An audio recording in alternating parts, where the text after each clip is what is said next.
2 பேருக்கு miss understanding வந்தது. படம் பண்ண வேணாம்னு நெனச்சோம். ஆனா பண்ணும்போது அது வந்து ரொம்ப அழகான அனுபவம் ஆயிடுச்சு. கண்டிப்பா அவரோட நெறைய படம் பண்ணுவேன் நானு. அவருடைய எழுத்தும், அவர் யோசிக்கிற விதமும், அவர் மெனக்கிடுற விதமும் அதுக்கு அவ்வளோ சிரத்த எடுத்துப்பாப்புல. இந்த படம் ஒரு படத்த எடுக்கிறது மட்டும் இல்ல. ஒரு படம் உங்க மக்கள்கிட்ட வந்து சேர்ற வரைக்கும், தியேட்டர விட்டு போற வரைக்கும், அது என்னென்ன பண்ணணுமோ அத்தனையும் யோசிக்கக்கூடிய ஒரு மனுஷன். அவ்வளோ பொறுப்பா அத செய்யக்கூடியவர். நான் மலையாளம் படம் பண்ணவே இல்லைங்க. திருச்சிற்றம்பலம்க்கு அப்புறம் இதுதான் பண்ணிட்டு இருக்கேன் இப்போ. ஸோ ஆமா. செலக்ட் பண்ணி தான் பண்றேன். அண்ட் ஆல்சோ அப்படி தமிழ்லன்னு இல்ல. ஜென்ரலாவே கொஞ்சம் ரொம்ப டைம் எடுத்து தான் நான் பண்ணுவேன். அண்ட் ஆல்சோ நான் மலையாளம்லேருந்து இல்ல. நான் பெங்களூரியன். ஸோ எல்லா எல்லா பாஷையும் பேசுவேன் நான். விஜய் சேதுபதி தமிழ் வந்து மலையாளத்துக்கு விட பெட்டரா பேசுவேன் தமிழ். சார், முதல்ல இது வந்து இதுக்கு ஒரு பொதுவா சொல்றதுக்கு எதுவும் இருக்கான்னு எனக்கு தெரியாது. ஏன்னா அது 2 பேருடைய தனிப்பட்ட பர்சனல். ஓகே. ஆனா சில சமயம் நம்மளா முடிவு எடுக்கிறோம்ல. பண்ணிக்கலாம்னு தோணுது. சில சமயம் சண்டை போடலான்னு தோணுது. அது டைம் குடுத்து பார்க்கலான்னு இருக்கு. வேகமா இல்லாம கொஞ்சம் டைம் குடுத்து பார்க்கலான்னு இருக்கு. அதுவுமே அவங்களுடைய சொந்த இதுதானே ஒரு முடிவு தானே ஒழிய, வெளியிருந்து ஒருத்தர் சொல்ல முடியுறதில்ல. பட் அவசரப்பட வேணாங்கிறது தான் அதிகபட்சம். வேற ஒண்ணும் இல்ல. கொஞ்சம் டைம் குடுத்து பார்க்கலாமா அப்படிங்கிறது வேற ஒண்ணும் இல்ல. ஐயா, இல்லையா, நான் இதுதான் அது ரொம்ப முக்கியமான விஷயம். 2 பேருக்குள்ள ரொம்ப நாளா இருந்த மனஸ்தாபம் வந்து, நான் சொன்ன வார்த்தைய நீங்க கவனிச்சுன்னு நெனைக்கிறேன். ஒரு சின்ன வயசுல 2 பேரும் ரொம்ப அழகா ஒரு பூ மலர்வது போல் மலர்ந்தது அப்படின்னு நான் சொன்னது. ரொம்ப அழகா மலர்ந்துச்சு. ஸோ இங்க வந்து சண்டைகளும் ரொம்ப நாள் இல்ல. அது புரிஞ்சுக்காம இருக்குது. 2 பேரும் ஒண்ணா புரிஞ்சுக்கும்போது, அது தலைவன் தலைவி மாரி ஒரு அற்புதமா படமா வளர்ந்து நிக்குதுன்னு தான் அத சொல்ல வருது. இது சொல்றதுல ஒரு பிரச்சனையும் இல்ல. இப்ப எங்கள சுத்தி எங்க 2 பேரும் நடுவுல ஒரு 100 பேர் இருந்திருப்பாங்களா? 100 பேருக்குமே தெரியும். ஏன் இந்த படம் பண்ணும்போது, பாண்டியராஜ் சார்ட்ட வந்து கேட்டிருக்காங்க, உங்களுக்கு விஜய் சேதுபதிக்கு செட் ஆகாது. நீங்க ஏன் அவரோட படம் பண்றீங்க? அப்ப 2 பேரும் சமாதானம் ஆயிட்டு. 2 பேரும் சமாதானம் கூட இல்ல. அப்படி ஒண்ணும் சமாதானப்படுத்துற அளவுக்கு ஒண்ணும் இல்ல. நடுவுல நெறைய பேர் நெறைய பேசியிருப்பாங்க. ஏதோ ஒரு சண்டைன்னு வச்சுக்கோங்களேன். அவ்வளோதான் வச்சுக்கோங்களேன். ஆனா, சொல்ல வந்த விஷயம் அதுல இல்ல. இப்படி இருந்தனா, நாங்க ரொம்ப நேசிச்சு, ரொம்ப அன்பா, அழகா ஒரு படம் பண்ணியிருக்கோம்னு சொல்ல வந்தது தான் அத சொன்னது. இல்ல நிறைய கேரக்டர் என் ஊர்ல இருந்து எடுப்பேன். எங்கேயாவது ஒரு பயணம் பண்ணிக்கிட்டு இருக்கும்போது ஏதோ ஒரு புது பேர், பொதுவாக யாராவது சந்திக்கும் போது உங்கள் பேர் என்ன அப்படின்னு கேட்போம்ல, அவங்க சொல்லும்போது அந்த பேர் புதுசாக இருந்துச்சு அப்படின்னா நோட் பண்ணி வச்சுக்குவேன். கேரக்டருக்காகவே கொஞ்சம் கதைக்காக எப்படி தேடல் இருக்குமோ அந்த மாதிரி கேரக்டருக்காகவுமே ஒரு இது இருக்கும். ஒரு தடவை ஒரு பயணம் பண்ணிக்கிட்டு இருக்கும்போது ஈரோடு போய்கிட்டு இருக்கோம்.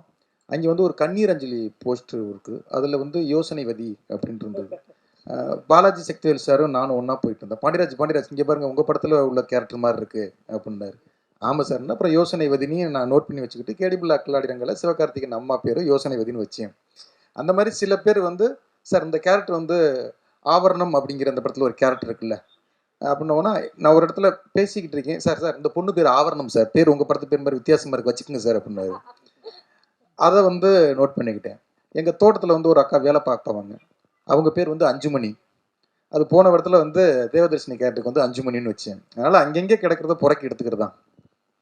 டைரக்டர் சார், எனக்கு அந்த கடைக்குட்டி சிங்கத்தில் கண்ணுக்கினியால் வந்து ரொம்ப பிடிச்சி போயிருக்கு. அது ரொம்ப ரொம்ப அழகாக இருந்தது. அது பாண்டியன் பரிசு நாவல்ல இருந்து எடுத்த பேர் சார், சுட்ட பேர் சார். இப்போ இதுலையுமே வந்து ஆகாச வீரன் பேர் வந்து எழுத்தாளர் இமயம் இருக்கார்ல, அவருடைய சிறுகதையில் அவங்க ஊர் குலதெய்வம் பேர் வந்து ஆகாச வீரன். அப்புறம் வந்து அந்த பேர் எனக்கு ரொம்ப பிடிச்சிருந்தது. அவருக்கு ஃபோன் பண்ணி கேட்டு அந்த சிறுகதையை நான் விலைக்கு வாங்கிட்டு அந்த ஆகாசன் வீரன் பேரையும் அந்த சிறுகதையில் உள்ள ஒரு சின்ன போர்ஷனையும் அந்த படத்தில் நான் பயன்படுத்தியிருக்கேன். எங்களுக்கு இன்னொரு சர்ப்ரைஸ் என்னென்னா, அந்த சிறுகதையில் இருந்து தான் ஆகாசன் வீர பேர் எடுத்தேன். நாங்கள் ஒரு கோயிலில் போய் ஷூட் பண்ணோம். அந்த கோயில் பேர் வந்து தூண்டிகருப்பரன் பேர், ரொம்ப முக்கியமான ஒரு கோயில்.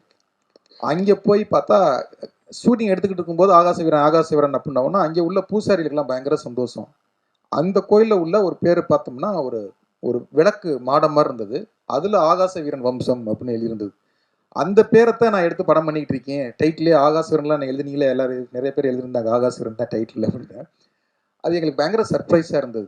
நான் எங்கேயோ எடுத்தது எந்த இடத்துல போய் ஷூட் பண்ணுறோமோ அங்கே ஒரு ஆகாச வீரன் பேர் இருக்கும்போது எங்களுக்கு பெருசாக நிறைய கனெக்ட் ஆச்சு. அப்படி தான் அங்கேருந்து எடுத்துக்கிறது தான். ஆமாம், வேணா கார்டு வேணால் போடலாம் சார். இல்லை, எதை சாப்பிட்டாலுமே புரோட்டா மட்டும் இல்லை சார், இன்னைக்கு நம்ம அரிசி சோறு சாப்பிட்டா கூட சுகர் வருதுன்னுலாம் கிளப்பி விடுறாங்க சார். அதனால வந்து எல்லாத்துலேயுமே இன்னைக்கு உணவு வந்து ஒரு அரசியலாக மாறிடுச்சு.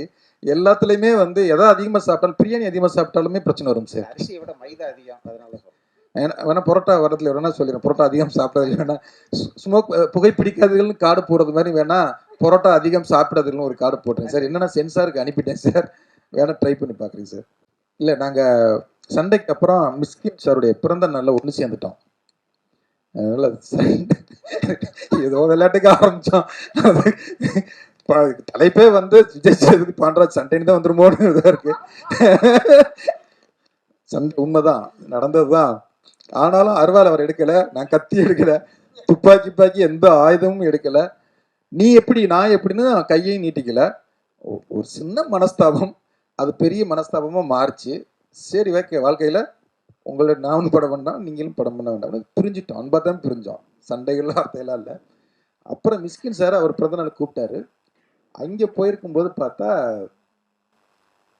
அவர் என்ட்ரி ஆகுறாரு. இப்போ இந்த மனுஷனை நம்ம இப்போ எப்படி ஃபேஸ் பண்ணுறது, நம்ம விலைக்கு போயிடுவோமா நான் யோசிக்கிறேன். அவரும் அந்த மனநில் வந்தாரா என்னன்னு தெரில. சரி ஹாய் சொல்லிடுவோமா, இல்லை அப்படியே விலை ஓரமா, ஒரு ஈகோ இருக்கும்ல, பொதுவாக மனிதனுக்குள்ள ஒரு ஈகோ இருக்கும்ல, அந்த ஈகோ எனக்கு கொஞ்சம் அதிகம் இருக்குன்னு வச்சுக்கோங்களேன். ஓடிக்கிட்டே இருக்கு. கேக் வெட்டுவோம் அப்படின்னு மிஸ்கின் சார் கூப்பிடுறாரு. அப்புறம் அந்த கூட்டத்தோட மிங்கிள் ஆகிட்டோம். இந்த கூட்டத்துக்கு அந்த மனுஷன் நம்மளை பார்க்க போகிறான் அப்படின்ட்டு மிங்கிள் ஆகிட்டோம். திடீர்னு பார்த்தா கேக் வெட்டிக்கிட்டு இருக்கும்போது ஒரு கை வந்து அப்படி கழுத்தோட இழுத்துட்டு பார்த்தா, திரும்பி பார்த்தா இவர் என்ன தலைவா, அதனால அந்த அந்த என்ன தலைவா அப்படி பண்ணிட்டீங்க அப்படின்னு சொல்லிட்டு அடுத்து ஒரு படம் பண்ணுவோமா, அங்கேயே ஒன்று சேர்ந்துட்டோம்.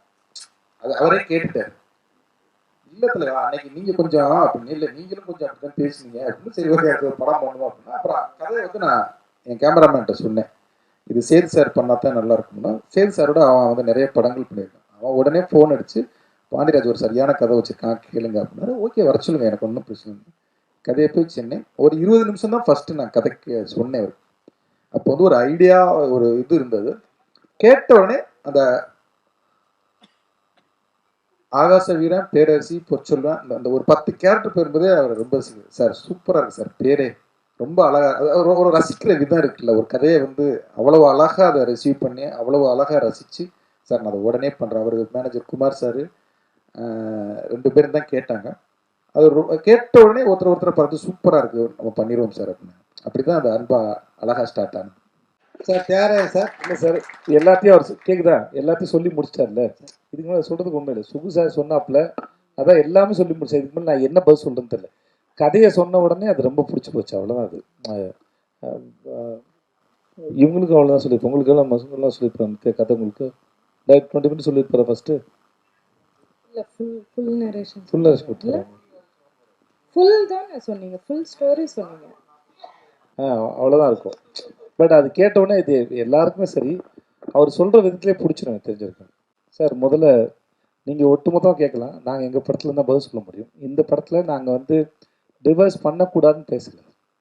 நாங்கள் ஒரு கதாபாத்திரத்தை எடுத்து அதுக்குள்ளே இருக்கிற இஷ்யூ தான் ஹேண்டில் பண்ணியிருக்கோம். ஸோ அந்த சுச்சுவேஷன் வரும்போது என்னவா இருக்குது, என்ன முடிவு எடுக்கிறாங்கன்னு சொல்லியிருக்க மொழியை.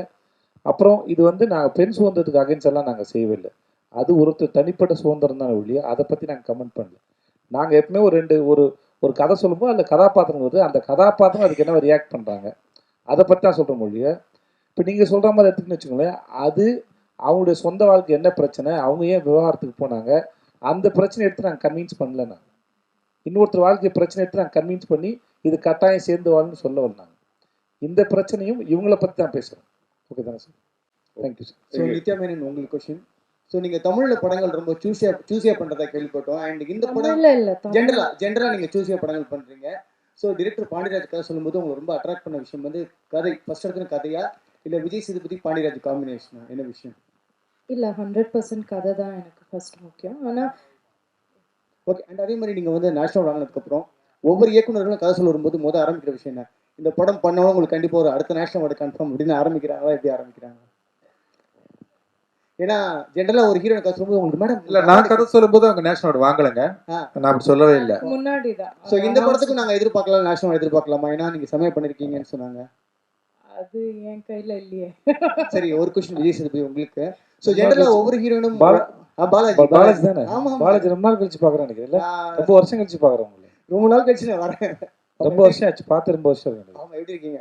நல்லா இருக்கும் பாலாஜி. தேங்க்யூ. இப்போ நான் ராஜ் டிவில ஹெட்டா ஒர்க் பண்றேன். நான் சன் மியூசிக்ல ஹெட்டா இருந்துட்டு இப்போ ராஜ் மியூசிக்ஸ்ல ஹெட்டா ஒர்க் பண்றேன். பார்த்தே பல வருஷம் இருக்குமே, அதான் கேட்டேன். ஆச்சரியமா இருக்கு. 2 வருஷம் லண்டன் போயிட்டு இடையில அதனாலதான். Okay, thank you. லண்டன்ல அப்படி இருக்கு. நல்லா இருக்கு. தேங்க்யூ. ஸோ இந்த படத்துல வந்து நீங்க சேர்ந்து ஒர்க் பண்ணிருக்கீங்க. ஹீரோயின் நித்யா மேனன் 2 பேரும் காம்பினேஷன்ல வந்து ஒரு மறக்க முடியாத விஷயம் என்ன, ஒவ்வொரு ஹீரோயினுக்கும் ஒரு அழகான கெமிஸ்ட்ரி இருக்கும்.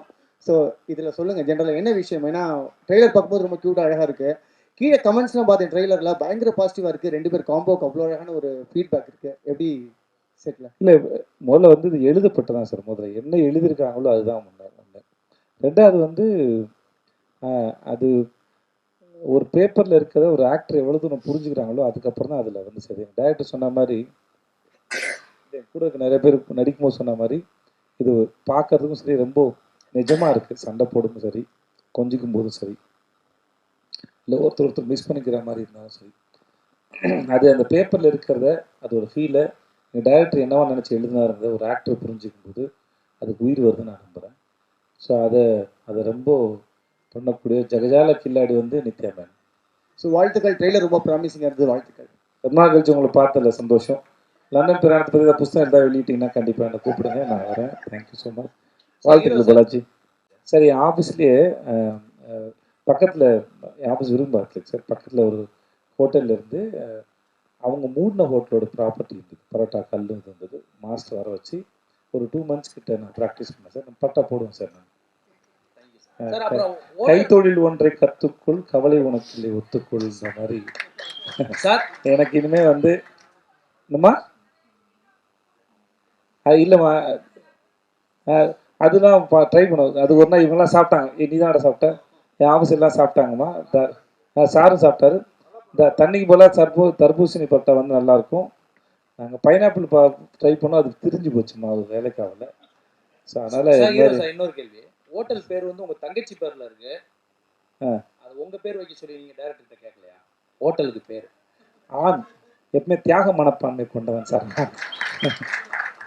தான் நேசிக்கும் பெண்களுக்காக தான் சகோதரியோ தாயோ மனைவியோ மகளோ அவர்கள் பேரில் வச்சு அவங்கள மனம் குளிர வைக்கிறது தான் நம்மளுடைய சந்தோஷம் சார். அதனால ஸோ ராகவர்த்தனி பேரரசி ஆனதான் படத்தில் பிரச்சனை சார். அது படம் பாருங்க, உங்களுக்கு தெரியும்.